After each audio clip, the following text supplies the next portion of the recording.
Good morning, everybody. This is a cloth mask. You're probably wearing one. So I walked into work yesterday, and I was told by my direct supervisor, Brad, this needs to be on 24/7. And I was so blown away. I'm like, why now? Like 3 months ago when this whole thing started, we were told that if you wore one in the hallway, it was going to get ripped off of your face. Literally, that's what was told to some of us. So now we're being told it needs to be put on. And I'm like, you know what? Okay. So I printed something out so I don't miss. Obviously, I could come on here and just spew my emotions, but I'm going to give you guys some tactical information here real quick before I go into the hospital for the day. So first off, cloth masks are useless, guys. They're useless, okay? And I'm going to read out why. I just ripped this one in half. It's worth trash. It's waste. So even if you guys are wearing masks, okay, think about you're reducing the amount of oxygen that you're getting. You're breathing in your own CO2. It's dumbing down your immune system, and now you're more at risk, okay? Second thing about wearing masks chronically like we're doing is they are providing a vector for bacteria growth and virus growth. Why? Because we're breathing, we're creating a wet environment, so it's allowing silica, natural particles from the environment to stick to it, as well as viruses and bacteria to stick to it. And now it's colonizing on that mask that we're breathing in all day. But no one's talking to me about that. So I print out something. This is from the University of New South Wales. It was from 2015. I'm going to read it verbatim right here. It says, cloth masks, dangerous to your health.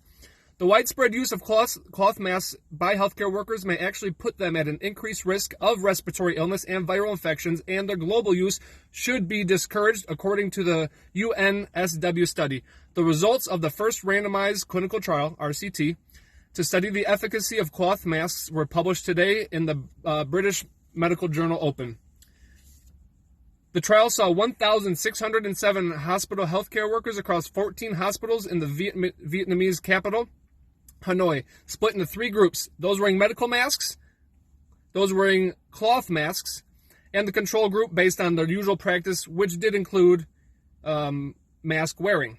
Now, they were wearing these masks on every shift for 4 consecutive weeks. The study found that respiratory infection was much higher among the healthcare workers wearing the cloth masks. These are the ones that my manager came to me yesterday. I passed by the COO. He comes by on our floor every once in a while. He was wearing a cloth mask. So they're reducing their own immune system, and they're telling us that we need to do this.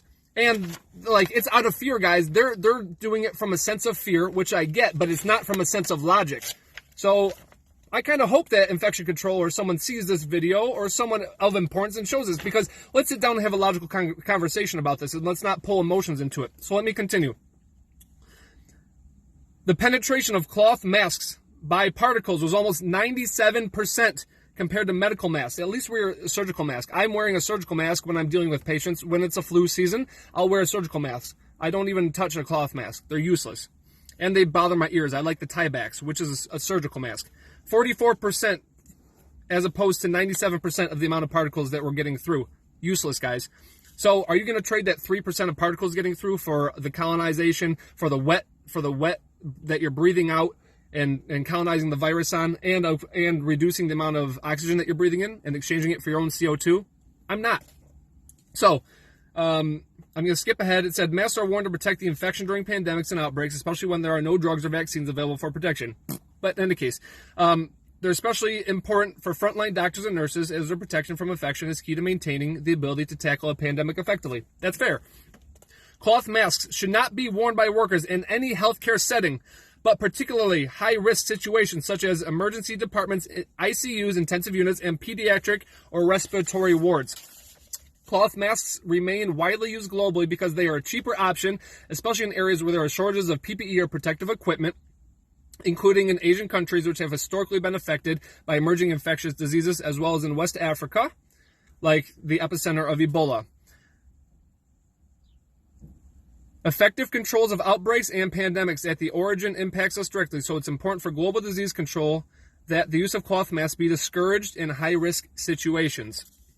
Despite more than half of the world using cloth masks, ladies and gentlemen, global disease control guidelines, including those from the WHO, the World Health Organization, fail to clearly specify conditions of their use. Read a box, guys. I'll walk in the hospital after this video and I'll show you what the directions say on the box. These don't have directions. The ones for the surgical masks say they're for surgical use. Like, it's not to prevent a frickin' virus. It's ridiculous. So these guidelines need to be updated to reflect their higher infection risk posed by cloth masks, as the study found. Additional research is urgently needed to build our study's findings. And it was a collaboration between researchers in Australia and the National Institute for Hygiene and Epidemiology in Vietnam, and it was funded by the Australian Research Council Linkage Grant.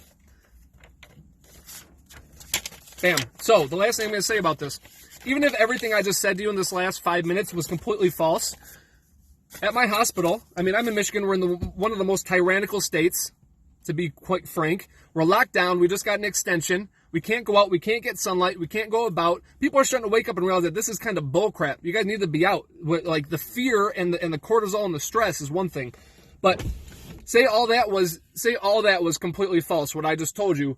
Even when you walk in as an outpatient to go get your CAT scan, your MRI, or your ultrasound in my hospital imaging, right now we have these big glass shields now. After 4 months of this crap going on, just now we put those in. Just now we're mandating cloth masks, which I just proved are BS. And on top of that, now we have the 6 feet apart, these cute little stickers on the ground. So before, there were these X's that were just taped on. Someone did, they're trying to do good, but they were not measured. They were not 6 feet apart. One was 7 feet apart. The next one was 4.3 feet apart. It was ridiculous. Now we've got these nice little cute social distancing stickers that say 6 feet apart and smiley faces, and it's all cute. Guys, why are we doing this now on the downturn of all things?